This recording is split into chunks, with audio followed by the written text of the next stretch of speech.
I, Omona, solemnly affirm that I will give faithful service to the Council and support and uphold the Constitution of the Republic of Uganda as by the law established.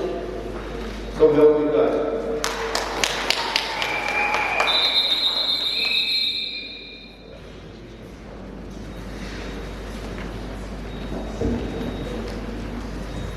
I, Omona, swear in the name of the Almighty God that I will be faithful and bear true allegiance to the Republic of Uganda, and that I will preserve, protect, and defend the Constitution. So help me God.